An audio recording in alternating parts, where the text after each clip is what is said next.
You ever experience one of those moments where everything suddenly makes sense, like a puzzle snapping into place and the truth you've been avoiding slams into you like a freight train? Yeah, that happened to me. But let's rewind for a second. That Friday night was supposed to be nothing special. Earlier in the week, we'd argued something minor and stupid, but I thought we'd smoothed things over. Apparently, I was wrong. Completely out of the blue, Jessica, who usually hated going out unless I was tagging along, casually announced she was heading to a party. The very one I told her I wasn't comfortable with. Now, I've never been the possessive type. We've always had this unspoken agreement: if something felt off, we'd talk it out. But this time was different. She stood in our kitchen, not even making eye contact, holding her car keys like the conversation was already over. "I'm going whether you're okay with it or not," she told me. It wasn't a suggestion, and she definitely wasn't asking for permission. Her words felt like background noise in a decision she'd already made. That was the first moment I felt a twinge of doubt. I tried to brush it off, telling myself I was reading too much into things. Maybe she just needed some time to herself. But then I saw what she was wearing. Picture this: a tight, black dress, shorter than anything she'd worn in years, paired with high heels I didn't even remember she still owned. It was the kind of outfit you wear when you want to be noticed, not by just anyone, but by someone specific. And this clearly wasn't about catching up with her friend Stacy and that wild bunch she hangs out with. No, this felt like something completely different. I didn't say a word. She gave herself one last look in the mirror and smiled. Not a warm, happy smile, but the kind that never reaches the eyes, cold and distant. She didn't kiss me goodbye. Just tossed out a casual, "Don't wait up," and walked out.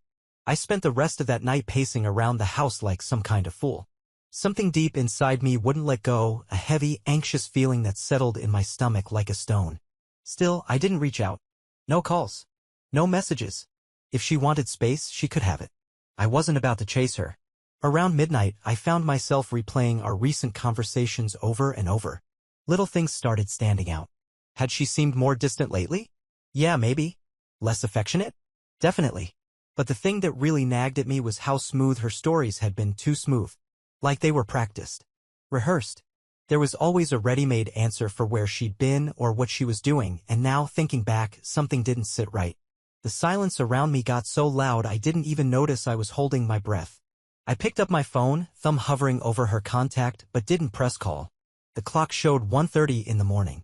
No messages from her. No updates. Just silence. Then I did something I told myself I'd never do. I opened our shared phone account. I knew I was crossing a line, violating her privacy, but I couldn't help it. It took only a few taps. And then it was there. Clear as day. Dozens of calls and text messages to a number I didn't recognize. They started about a month ago and had only increased since then. And it wasn't just during the day. Some messages were sent well past midnight, times when I thought she was lying asleep beside me. My chest tightened. I felt sick. My heart was beating so fast I could hardly focus. I tried to rationalize. Maybe it was work-related. Maybe just a friend. But deep down I already knew. That instinct, the one you try to silence, was screaming at me. I didn't want to believe it, but I couldn't deny what I saw. I didn't sleep. I just sat there in the dark, phone in hand, waiting. For what? I wasn't even sure. By the time the first rays of sunlight slipped through the blinds, I still hadn't heard from her. Not a single message. No explanation. No excuse for why she hadn't come home. I must have checked my phone 100 times, hoping for any kind of reason that could calm the storm inside me. But it stayed silent. Then, around 7:30 in the morning, I heard the sound of heels clicking against the front steps. I hadn't even realized I'd dozed off on the couch until the noise jolted me awake. The door creaked open, and there she was, Jessica. Her hair was slightly messy, makeup smudged, and she smelled like a blend of strong perfume and alcohol. She stood in the doorway like nothing was out of the ordinary, like she hadn't just ignored me the entire night. She looked at me and gave a lazy smile. "Good morning," she said, as if nothing had happened, as if her disappearing act wasn't tearing me apart inside. She didn't look guilty. She just strolled past me like I wasn't even there, like what she'd done didn't deserve acknowledgement. I sat up, glaring at her, and though my voice came out rougher than intended, I didn't care anymore. "Where were you all night?" She stopped, turned slowly, and met my eyes. But instead of the usual half-baked excuse or vague apology, she laughed. She actually laughed. "Are we seriously doing this right now? It's too early for your drama." Drama? That was the word she chose? I rose to my feet, struggling to keep the storm of frustration from boiling over. I had spent the entire night awake, waiting, no messages, no calls, nothing. And now she stood before me as if everything was perfectly normal. My voice trembled with restraint. I said, I waited up for you all night. You didn't even think to check in. And now you're acting like I'm the one making a scene. She responded with an exaggerated eye roll. I told you I was going to a party. I didn't realize I needed to update you every 5 minutes. We're adults, not kids. But it wasn't really about the party. It wasn't even about her being out until sunrise. What gnawed at me was the blatant disregard in her tone, the way she looked at me as though I was just an inconvenience. Frustration surged through me, my hands trembling, not from fear, but from helpless anger. I blurted out a question that had been brewing beneath the surface. Who is he? The words cut through the air like ice. I hadn't meant to ask it out loud, not like that, but it was too late to take it back. She paused, just for a heartbeat, but I noticed. That tiny delay, that flicker of hesitation before she turned away and waved her hand dismissively. You're being paranoid again. There's no other guy. Don't lie to me, Jessica, I said firmly. I looked at the phone bill. The silence that followed was suffocating. I hadn't planned to bring it up, but now the truth was out in the open, hanging between us like a weight neither of us wanted to claim. Her whole expression shifted. The smug smile faded, replaced with a sharp coldness in her stare. Her eyes narrowed as if I had somehow crossed a forbidden line. You checked the phone bill? Her voice was a chilling whisper. What's wrong with you? She twisted the situation so quickly it was almost impressive. In an instant, she made it seem as though I was the one who had done something wrong, like my concern was some kind of betrayal. But I wasn't going to let her turn the tables this time. I asked you, who is he? My voice cracked, louder now, desperate to cut through the wall she was building. With arms crossed and her gaze avoiding mine, she muttered, it's nobody. You're overreacting. Yet her tone had changed. The defiance was still there, but now it felt more rehearsed, like she was gauging whether she could still twist the story the way she always did. I took a step closer. You've been calling and texting someone almost every night for the past month. You disappear for hours, come home dressed like that, and now you expect me to believe there's nothing going on. This time, the mask cracked. Her jaw tightened, and for the first time, she turned to face me directly. It's none of your business, she snapped, each word gritted out between clenched teeth. You don't own me. And just like that, the truth slipped through, not said directly, but confirmed in the way she refused to deny it any longer. She didn't explain. She didn't try to deny it again. She just made it plain that how I felt didn't matter to her. That what we had wasn't worth defending. I stood frozen, staring at someone I thought I understood. There were no loud accusations, no dramatic scenes, no tears. Just the crushing realization that this person had changed, or worse, that she had always been this way and I was only now seeing it clearly. Without another word, she turned and walked toward the bedroom. I'm going to sleep, she said over her shoulder, like that wrapped everything up. Like nothing else needed to be said. But that wasn't true. Nothing about it was okay. She vanished into the bedroom and the door clicked shut behind her. The sound rang in my ears, echoing through the room, leaving behind a hollow stillness. It was as if something vital had been drained from the air. I remained there, paralyzed, struggling to wrap my head around what had just taken place. What hurt the most wasn't the silence, it was her complete disregard. She hadn't tried to justify herself, hadn't attempted to lessen the blow. She just walked away, like I was meaningless, like everything we'd built together didn't count. Sinking onto the couch, my thoughts spiraled. She had been talking to someone else for at least a month. While I was sleeping just a room away, she had been messaging another man. And when I finally confronted her, she didn't even blink. She looked right through me like I was invisible. How was I supposed to deal with that? My mind reeled, piecing together fragments of the past few weeks. The nights she came home late, always saying she was with Stacy. The sudden interest in going to the gym. The mysterious work dinners she never used to mention. The signs had been there, and I had ignored every one of them. Or maybe I hadn't wanted to believe. My phone buzzed in my pocket. For a second, I thought maybe it was her, maybe a message from the bedroom offering some sort of explanation or apology. But when I checked, it was just an alert from the phone plan app. My stomach dropped. I had forgotten to disable notifications for that one number, the one she kept calling. There was a new message. The timestamp was 7:48 in the morning. She hadn't even been home for 20 minutes and already she was talking to him again. Driven by something I couldn't name, I tapped the number, needing to know who he was. A name flashed on the screen, Mark. Not someone from work, not a family friend. Just Mark, a man I had never heard of, with a number I didn't recognize. My breath caught in my throat as I opened the call history. There had been 46 calls in the past 2 weeks. And more text messages than I could count. Late into the night, when she always claimed she was too exhausted to speak, the truth became undeniable. This wasn't just a suspicion or some irrational fear, it was reality. Jessica had been involved with someone else. I heard the faint sound of movement from the bedroom. The door creaked open and she appeared in the doorway, her expression calm, almost indifferent, as if nothing out of the ordinary had occurred. "Are you seriously still dwelling on this?" she asked, her voice devoid of emotion, nearly uninterested. I looked up from the phone in my hand, my voice low. "I know it's him. Mark, right? That's his name." For a moment, she didn't respond. Then, with a casual shrug, she said, "Yeah, so what?" Her tone was so matter-of-fact, as if she had just confessed to forgetting to take out the trash. "Yeah, so what?" That simple phrase broke something deep inside me. I wasn't even angry anymore, I had moved past that. The pain had turned into something colder. Something emptier. I felt nothing but a numbing chill in my chest. "How long?" I asked, my voice sounding as hollow as I felt. Jessica rolled her eyes in response, like the question itself was unnecessary. "I don't know. Maybe a few months." She leaned against the doorframe, completely unbothered. Does it really make a difference? I couldn't wrap my head around it. How could she act like it didn't matter? While my world was crumbling, she stood there as if I was being dramatic. I slowly got to my feet. "You've been seeing him for months, hiding it from me, sneaking around behind my back, and now you're asking if it matters?" She folded her arms and frowned slightly, visibly irritated. "I didn't lie. I just didn't tell you everything," she said, her voice sharp, like I was overreacting. "You've been so controlling lately, constantly on my case. I needed some space. And Mark, he gets it. He doesn't smother me the way you do." The word spun in my mind, controlling, suffocating. That's how she justified this betrayal? I let out a bitter laugh, empty of any real humor. "You needed space, so your solution was to turn to someone else? You cheated because I cared about what you were doing." Jessica tilted her head, her face bored, like the conversation no longer interested her. "Don't be dramatic. It didn't even happen until last week, if that's what you're so upset about." The way she said it, like it was just a minor detail, made my stomach twist. "Last week," I echoed, the words barely making sense in my head. My entire body felt like ice. "Yeah," she confirmed with a slight nod. "It just happened. And if you weren't being so dramatic, maybe you'd realize it's not as serious as you think. We've been drifting for a while. You know it." She spoke as if it were a simple truth, something I should have accepted long ago. I could hardly look at her. She didn't seem like the same person anymore. Maybe she never had been. I turned away and stared out the window, feeling like the walls were closing in.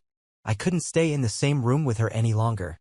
"Leave," I said under my breath, the words barely audible. Jessica looked surprised, her eyes widening slightly. "What?" I said. "Leave," I repeated, louder this time as I turned to face her. "I don't care where you go. Just get out." For a brief second, it seemed like she might protest. But instead, she walked over to the counter, grabbed her purse, and slipped on her shoes as if she were heading out for errands. "Fine," she said, brushing past me toward the front door. "But don't expect me to come running back. You brought this on yourself." And with that, she walked out, slamming the door behind her. The silence that followed wasn't the same as before. This time, it carried a finality, a sense that something had been irreparably broken. The echo of the door reverberated through the house, lingering in the air like a reminder of what had just happened. I stood there, staring at the empty space she'd just left behind. It felt heavier without her than it ever did with her still here. The odd part was, after months of feeling like I was losing her, the emptiness she left behind felt even more suffocating. I don't even know how long I stayed there, frozen in place. My mind couldn't focus on anything except for a single thought that repeated endlessly. She's gone. She's really gone. And even then, I couldn't tell if I was shattered or relieved. Maybe it was both. I sank down onto the couch, my phone still in my trembling hand.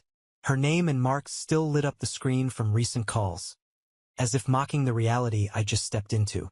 How had everything spiraled this far? How did I not see it until now? I dropped the phone onto the coffee table and leaned back, staring blankly at the ceiling. My chest felt tight, not from crying because no tears came, but from the overwhelming sense of emptiness. It was as though my brain had shut down, refusing to process what had just unraveled.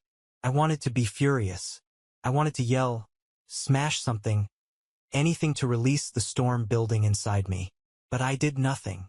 I just sat there, trapped in a nightmare I couldn't escape. Thoughts began racing through my mind once more, replaying every single moment that had led me to this point. I kept thinking about the night we first met, how she walked into that bar with such a striking confidence that I couldn't look away. Back then, she seemed full of life, humorous, spontaneous, and authentic. At least that's how she appeared to me. But things had changed. It felt like I'd spent all this time living beside someone I no longer recognized. Someone who had become a complete stranger without me realizing it. And then there was Mark. A name I had never heard before. A man I'd never met, who somehow had become more significant to her than I ever was. Strangely, the worst part wasn't even the betrayal itself. It was the sheer indifference she showed. She didn't bother covering it up. When I asked about him, she just shrugged. Like it didn't matter. Like I didn't matter. Maybe I should have known this was coming. Deep inside, perhaps I always suspected it. But I chose to believe we were different, that our bond was unbreakable. I thought I could handle anything. I was wrong. Jessica had been slowly drifting away for months, and I had either been too oblivious to notice or too unwilling to admit the truth. The final conversations we shared began to loop in my head like a cruel montage. All those times I asked if something was bothering her, and she just brushed it off. The evenings she got home late, offering vague explanations. The nights in bed when she turned away, claiming exhaustion. I could sense her slipping, a little more each time. But I stayed silent, not wanting to come off as insecure or suspicious. And now it was done. She was gone. And I was left alone in a house that suddenly felt colder and emptier than I ever imagined. Her absence was no longer temporary. She wasn't coming back. This wasn't a simple argument that could be patched up with a few promises. It was the final chapter of us. And deep down, I understood there was no salvaging what we had. Not after what had been said. Not after what had been done. A sudden wave of clarity hit me like ice water. The reality was undeniable. Jessica hadn't just stumbled her way into this situation. She had chosen it. She had decided that Mark, this stranger to me, was more valuable than everything we'd created together. The look in her eyes, void of emotion, said it all. She wasn't filled with guilt or regret. She had made her peace with this a long time ago. I had just been the last one to realize it. I couldn't say how long I sat in that stillness before finally standing up. I needed motion, something to keep me from spiraling deeper into my thoughts. My body moved before my mind caught up. I grabbed a garbage bag from the kitchen and began going through the house, collecting any trace of her presence. Her clothes, cosmetics, that ridiculous scarf she bought and never used, even the perfume that now churned my stomach. It all had to go. Every item tossed into the bag felt like a tiny step forward, a quiet act of reclaiming space that no longer belonged to her. But the photographs were the toughest. One stood out, an old snapshot from our first getaway together.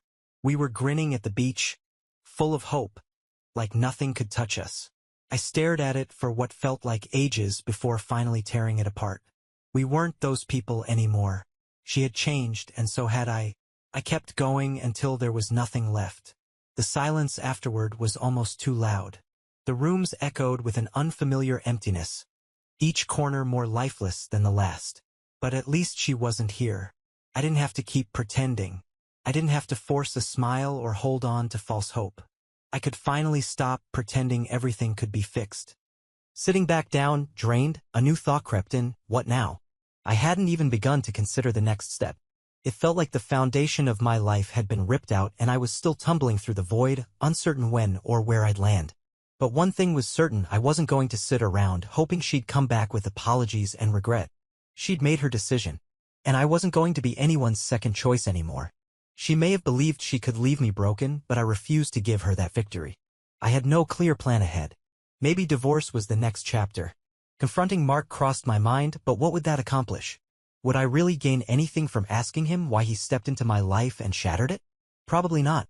I needed to look beyond the pain, to find a way forward, to figure out how to rebuild something new out of the ruins. Answers were still far off, but one thing was becoming more apparent: this marked the beginning of the end for Jessica and me. And for the first time, I started to think that might not be such a terrible thing after all. The house remained unsettlingly still. Each object, each beam of light, seemed too defined in her absence. Her departure had stripped away the warmth, leaving everything strangely hollow. I thought I might feel a sense of relief with her gone. Instead, I found myself suspended in a space between denial and the heavy weight of truth. The home that once held our laughter, our disagreements, our shared dreams, now felt foreign, as if it belonged to someone else entirely. I leaned back into the couch, my eyes falling to the trash bag filled with her belongings resting near my feet. A deep breath escaped me, slow and weighted. There was nothing left to distract me from the truth. It's unsettling how someone can share your space, your bed, your meals, and your life for years only for them to become a stranger in a heartbeat. All those shared dreams, the promises whispered in quiet moments, were wiped away in an instant. One name, Mark, was all it took to dismantle everything we had. The silence around me felt suffocating. My thoughts were too loud, too chaotic to handle alone. I had to talk to someone. I reached for my phone and called my closest friend, Eric. He picked up after the second ring, his voice groggy but laced with concern. "Hey man, what's going on? Are you okay?" His words were heavy with worry, despite being barely awake. I rarely called this early unless something was truly wrong. I hesitated, unsure how to even begin. "Eric, she's gone." There was a pause. A long one. "Gone? Wait, what do you mean, gone? Like, actually gone?" "She's been seeing someone else. A guy named Mark. It's been happening for a while. She told me this morning, like it was just another conversation. Then she left." I could feel my voice beginning to shift, the shock giving way to something sharper, angrier. Eric let out a soft, stunned exhale. "Man, I don't even know what to say. That's awful." "Yeah? Well, sorry doesn't fix any of it," I replied, my voice cracking under the strain of hours of bottled-up emotion. "She didn't even care, Eric. No real explanation. It's like I never meant anything to her. I can't believe this. She always seemed so into you." "Sure, things felt tense lately, but I never thought she'd cross that line," he said, his disbelief sincere but doing little to help. "Well, she did. And now she's out of my life," I said, a bitter laugh slipping from me. The room felt even emptier after that. Eric stayed quiet for a beat before asking, "So, what now?" That question hit hard. What now? I hadn't allowed myself to think past this morning. Everything felt frozen in that one awful moment. "I don't know. Divorce, probably. I mean, what else is there? I'm not exactly going to forget this ever happened." "Are you absolutely sure about that?" Eric's tone turned cautious. "I'm not saying you should forgive her, but maybe there's something more going on. Have you two actually sat down and talked it through?" My jaw clenched. It was taking all I had not to explode. "Talk? There's nothing left to say. She lied. For months. She betrayed me. How do you come back from that?" "I get it." "I do," Eric said softly. "People mess up. In ways that are hard to fix. But that doesn't always mean things have to end if you're still willing to fight for it." His words stung. I knew he meant well, but the thought of even entertaining forgiveness made me sick. I'm not going to stand around hoping she picks me over him. She made her decision. Eric let out a long sigh, probably sensing it was best not to press any further. "Okay. Just don't do anything impulsive. Let yourself breathe. Think it through." I didn't reply. What could I say? I felt hollow, like the foundation of my life had crumbled beneath me. After a few more strained words, I ended the call and dropped my phone on the couch. That's when something caught my attention. Her laptop. It was sitting on the kitchen counter, half open. The screen was dark, but the sight of it made my pulse quicken. I didn't want to dig through her things. I already felt guilty for going through the phone bill, but something inside whispered that there was more I hadn't seen. My hands trembled as I approached. I flipped the screen open. The laptop hummed to life. No password. She never bothered with digital security. That thought stung. It felt like one final slap in the face. As if she had been so certain I'd never dare to look deeper. So sure I'd be too afraid of what I'd find. I opened the browser and went straight to her email. I wasn't proud of it. At that point, though, pride seemed like a luxury I couldn't afford. I needed to see the full picture. I didn't have to search long. There he was, Mark. A long string of emails stretched over several weeks. Flirty exchanges. Casual notes filled with private jokes I didn't recognize. Like they shared some inside world that shut me out. And then I found the one message that undid me. The subject line read, "Last weekend was amazing." Dread curled in my gut as I clicked on it. The contents were plain but devastating. They'd arranged to meet at a hotel. She wrote about how great it had been. There was even a picture of them together, smiling, happy. She looked so radiant in that photo, brighter than she had in months. And it wasn't a fleeting mistake. This was something planned. They were arranging more weekends, talking about future trips. My vision blurred and I had to grip the counter to keep from collapsing. It was never just a slip-up. This had been intentional and it had been going on for a long time. She had been actively shaping a new life with another man, all while living under the same roof with me, still wearing the mask of my wife. I couldn't bear to see any more. I slammed the laptop shut, heart pounding. The sting of betrayal cut far deeper than I had imagined. This wasn't merely a case of physical infidelity. It went much further. She had detached emotionally from our marriage long before I ever caught on. And the most crushing part? She showed no remorse. She had left me stranded in the shadows, leading a double life without so much as a flicker of guilt. A surge of anger washed over me, but this time, it was tangled with a deep, aching sorrow. She had made a choice, him over me, over everything we had built together. And now I was left alone to sift through the wreckage. My gaze stayed locked on the closed laptop, my thoughts spiraling in 1,000 directions, none offering any comfort. I could sense the gravity of the next move pressing hard against my chest, but no path seemed right. For the first time in my life, I truly grasped what people meant by the point of no return, and I had just crossed it. I don't know how long I stood there, fixated on the shut laptop like it might explode at any moment. The image of Jessica with Mark burned into my mind, sharper than any blade. She wasn't just involved with someone else. She was glowing with happiness. The way she looked at him, it was the way she once used to look at me, eyes lit up, smile full of warmth. That version of her, the version I hadn't seen in so long, hadn't vanished. She had simply saved it for another man. The realization was like ice in my veins. The shock melted into a hollow, bitter numbness. Without even thinking, I grabbed my jacket from the chair and headed for the door. I couldn't remain in that house, not with all the echoes of her still lingering in every corner. I needed air, space, anything to keep me from being pulled under by the tidal wave of emotion. My feet carried me down the street aimlessly, the destination irrelevant. I just needed to move. The cool air brushed against my face, but it couldn't clear the chaos in my mind. Each step felt like a departure from my old life and a plunge into something unfamiliar and uncertain. But one truth rang loud and clear. There was no turning back now. I pulled my phone from my pocket and stared at it like it belonged to someone else. A part of me wanted to call her, confront her, shout, demand some sort of explanation. But why? She had already revealed everything without saying a word. Her actions had spoken loudly, her decision was final, and I wasn't part of it. Instead, my finger moved through my contacts until it stopped on a name I hadn't touched in years. My attorney. Just seeing the name made my stomach drop. Divorce. A word that sounded cold and clinical, yet now it was about to become my reality. I hesitated. My thumb hovered over the call button.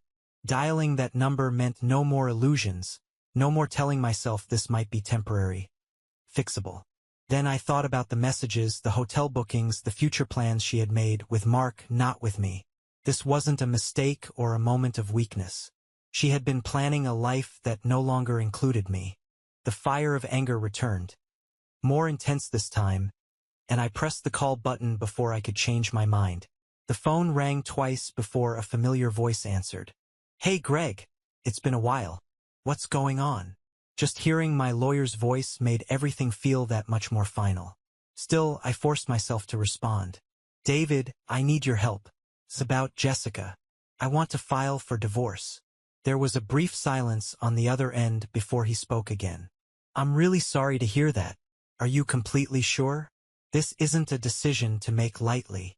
"I'm sure," I replied, trying to sound more composed than I actually felt. "She's been seeing someone else for months. I found out this morning.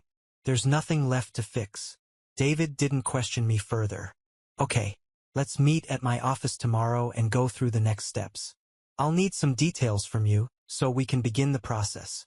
"Tomorrow is fine," I said, and quickly ended the call before the weight of what I had just set in motion could truly settle in. Standing there on the sidewalk, I clutched the phone tightly, torn between a strange relief and overwhelming sorrow. I had just taken the first step toward ending our marriage. I didn't know whether I should feel empowered for finally doing something or broken for letting go of 7 years of shared memories. I kept walking, the streets quiet, my thoughts in chaos. Images of Jessica floated through my mind like unwanted ghosts. I remembered the day we moved into our house, picking out paint swatches together, playfully arguing over whether the living room should be painted blue or green. I thought about our first Christmas, how we spent hours trying to untangle lights, laughing hysterically when half of them wouldn't even turn on. Felt like another lifetime, yet it wasn't. It was the same Jessica, the same home, before the lies, before Mark came into the picture. Eventually, I found myself in a small park not too far from where we lived. The wooden bench let out a soft groan beneath me as I settled onto it, my eyes fixed on the playground just across the way. A little girl was giggling joyfully as she glided back and forth on a swing, her father giving her gentle pushes. His face lit up with the purest kind of happiness. For a fleeting moment, I found myself wondering about the reality of that man's life. Was he truly content? Or was he, like me, teetering on the brink of something unforeseen? That thought gripped my chest with a quiet ache. There was a time I had been like him, hopeful, sure of my path, thinking I had all the answers. Jessica and I used to be content, even excited about our shared plans for the future. But somewhere along the way, those dreams had unraveled, long before today. I simply hadn't noticed how far off course we had drifted until everything came crashing down. Sitting on that bench, a heavy realization washed over me. The woman I had once loved was no longer the same person who had just exited my life. Jessica had transformed into someone I could barely recognize. Maybe the change had been happening gradually, and I had chosen not to see it. Or maybe I had stayed the same while she kept evolving. Either way, it was clear now we had become two very different individuals, moving in completely separate directions. Time slipped by unnoticed. As the sun dipped lower, casting elongated shadows across the park, I remained motionless, lacking the motivation to return to a place that no longer felt familiar. The word home felt empty. Sure, the structure still had 4 walls, a roof, and all my belongings, but it no longer carried the warmth or promise it once did. It was just a shell now, missing the life I thought would grow within it. Eventually, I forced myself to stand and begin the slow journey back. As I reached the front steps, something caught my attention. The trash bag filled with Jessica's belongings still rested by the door where I had left it. I picked it up. Oddly enough, the weight gave me a sense of closure. This wasn't just refuse. It was the final chapter of a life she had chosen to abandon. Without hesitation, I carried the bag to the large trash bin outside and dropped it in. The lid slammed shut with a definitive thud, a sound that echoed with meaning in the quiet evening air. It marked the first small step forward. I had no illusions that this single act would untangle the mess she'd left behind. The days, weeks, and months ahead were still uncertain. But for the first time, I felt like I had reclaimed a piece of control, however minor. The future was wide open now, a blank canvas that both frightened and freed me. One thing was crystal clear. I was finished being the fallback in Jessica's narrative. My life mattered too, and I wasn't going to let her decisions dictate the course of it any longer. The following morning felt almost unreal, as if I had stepped into someone else's world. I'd slept in our bed, though now it felt more hollow than ever. The silence pressed in from every corner, no sound of her moving through the house, no rhythmic clinking of dishes being put away. Just me, lying still, eyes locked on the ceiling, thoughts looping endlessly through everything that had transpired. There was no way back. The decision was made. Divorce wasn't some abstract fear anymore, it was a tangible, fast-approaching reality. Dragging myself out of bed, I felt like gravity had doubled its hold on me. My phone buzzed on the nightstand, and for a moment, hope flickered. Maybe it was her. But when I checked, it was only Eric. A short message, "You okay?" I stared at it, not sure how to respond. Was I okay? I honestly didn't know what that meant anymore. I finally sent a vague, "I'll be fine," and tossed the phone onto the bed. I forced myself into the routine of the day: coffee, a hot shower, getting dressed. Every action felt automatic, like checking items off a mental list just to distract myself. But it was impossible not to be reminded of her at every turn. The way she used to sing completely off-key while making breakfast. The pile of shoes she always left by the door, despite promising to put them away later. I wasn't ready to face the outside world, but I had to. Today was the beginning of the legal process. I needed to meet with David, my attorney, and start what felt like dismantling the life Jessica and I had constructed together. I slipped on my jacket and stepped outside, purposely avoiding a glance at the trash bin holding her discarded remnants. The drive to David's office felt endless, the silence in the car mirroring the quiet inside me. When I finally parked, I paused, eyes fixed on the building in front of me. What I was about to do hit me with full force, undo everything we had built, piece by piece. Inside, David greeted me with a calm professionalism, the kind worn by someone who had walked countless people through this process. He didn't ask how I felt, and I silently appreciated that. We sat down in his modest office, stacks of paperwork spread across the desk, bathed in the harsh glow of fluorescent lighting. It made everything feel stark and unforgiving. "All right, let's begin with the basics," David said, his tone neutral but efficient. "You've been married for 7 years. No children, correct?" I gave a small nod, my throat tightening. 7 years. It sounded both like a blink and a lifetime. "Any shared assets?" "A house, vehicles, savings?" he asked, pen poised above the paperwork. I forced myself to swallow, trying to shift my thoughts away from the emotional storm and onto the practical, legal matters. The house, we both had our names on the mortgage. No children, so that part was clear. We had a joint bank account, though most of our money was kept separately. In a way, it was a straightforward situation. David nodded as he scribbled down notes. "That simplifies things," he said. "Given the situation, we can move through the process rather quickly. Are you considering an uncontested divorce? If Jessica is willing, we can avoid a prolonged court battle." The concept of an uncontested divorce felt too sterile, too detached, especially considering the emotional turmoil beneath it all. It made me feel sick inside. But what choice did I really have? There was no point in fighting for something Jessica had already let go of. "Yeah," I said quietly. "Uncontested. I just want this to be over." David's expression softened as he looked at me. "I understand. It's the fastest way to move forward." Move forward. The words echoed in my mind, sounding empty and unreachable. How could I possibly move on when every inch of my life still held her presence? After finishing up, I signed the initial documents and shook David's hand. "I'll file this today," he assured me. "You'll probably hear from her lawyer soon, but don't worry, we've got it under control." I gave him a small nod, thanked him, and stepped out of the office, feeling even more depleted than I had when I arrived.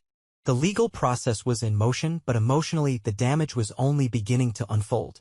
Back in my car, I sat in silence, my eyes fixed on the steering wheel, trying to grasp what I had just set in motion. This was it, the official beginning of the end of my marriage. But instead of a sense of closure, I felt like a piece of me had been torn away and handed off to be processed like paperwork. I started driving without a destination in mind, letting the roads decide where to take me. Eventually, they led me somewhere I never imagined I'd go: Stacy's house. The same Stacy Jessica had always claimed to be with on those nights she was actually with Mark. Some unexplainable urge for truth had pushed me to her doorstep. I knocked twice, my heart thumping loudly in my chest. When Stacy opened the door and saw me, her eyes widened in shock. "Oh, hey Greg. What are you doing here?" I didn't bother with small talk. "I need answers. How long have you known about Mark?" A flicker of guilt crossed her face, but she masked it quickly with an awkward smile. "Greg, I don't know what you're talking." My voice came out sharper than I intended, but I couldn't help it. "Please don't lie. You've been helping her cover this up, haven't you? Every time she claimed to be with you, she was with him. How long has this been going on, Stacy?" She looked down, biting her lip, hesitating before the truth slipped out. "A few months, maybe longer. I can't say for sure." Even though I had suspected it, hearing the confirmation felt like a punch to the gut. "And you never thought to tell me? Not once? You just stood by and let her lie to me again and again." Stacy shifted uncomfortably, her voice dropping. "Look, Greg, it wasn't my place. Jess is my friend. I didn't want to get caught up in whatever was happening between you two." I stared at her, incredulous. "That's your excuse? That you didn't want to get involved?" "You were involved. You helped her lie to me." Her eyes flashed defensively as she snapped back. "I'm sorry, okay? I didn't know what to do. Jess was unhappy. I didn't think it was my role to ruin things for either of you." As if Jessica hadn't already done that herself. I shook my head, filled with disappointment. "Thanks for nothing, Stacy." I turned around and walked away before she could say another word, leaving her speechless on the doorstep. My heart raced and my hands were clenched tight. The truth was out now, but it didn't bring clarity or peace. It only deepened the emptiness. Jessica's betrayal wasn't the only one. Others had known and stayed silent. They had let me live in a lie, saying nothing while everything I believed in fell apart. As I drove away from Stacy's place, it hit me I wasn't going to look for answers anymore. I had found them all, and none of them made the pain any easier. All that remained was figuring out how to gather the broken pieces and start a life without her. And for the first time since this nightmare had begun, I finally knew where to begin.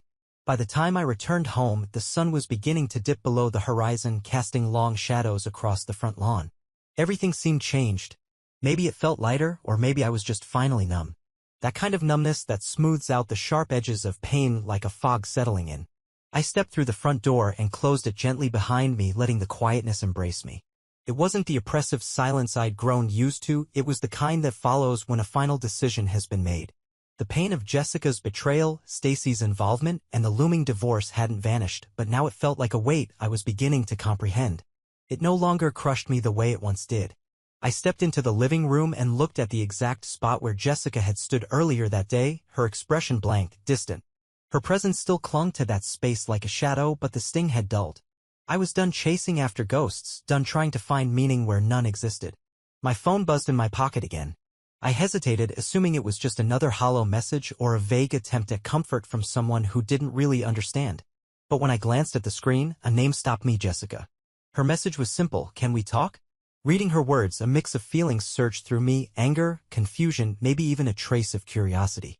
A part of me wanted to toss the phone across the room and shut her out, just as she had done to me for months. But there was another part, a quieter voice inside, that believed some conversations were necessary. Not for reconciliation, but for closure. I needed to hear her out, if only to finally close this painful chapter. I didn't reply. Instead, I grabbed my keys and got in the car. I had a good guess where she might be, either at Mark's place or hiding out somewhere else. But if she really wanted to talk, she could meet me where things had first started unraveling. The drive wasn't long. Soon, I was parked outside the coffee shop where Jessica and I had shared our first meaningful date. The irony was harsh: this place marked both the beginning and the end. Somehow it felt appropriate, like completing a circle. It wasn't long before her car appeared. She stepped out slowly, glancing around with uncertainty until her eyes met mine through the glass. She entered the cafe cautiously, her face pale and unsure.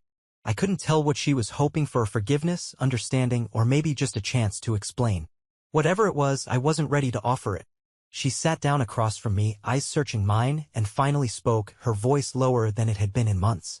"Greg, I'm sorry." I didn't respond right away. I stayed quiet, waiting. Sorry, it wasn't enough. It never had been. She sighed, fingers combing through her hair as she began again. "I know I messed up. I know I caused you pain. I never wanted things to spiral like this." Her words felt scripted, as if she had rehearsed them over and over. They rang hollow, lacking real weight. "You never wanted it to go this far?" I asked, my voice steady but cold. "Jessica, this wasn't a mistake.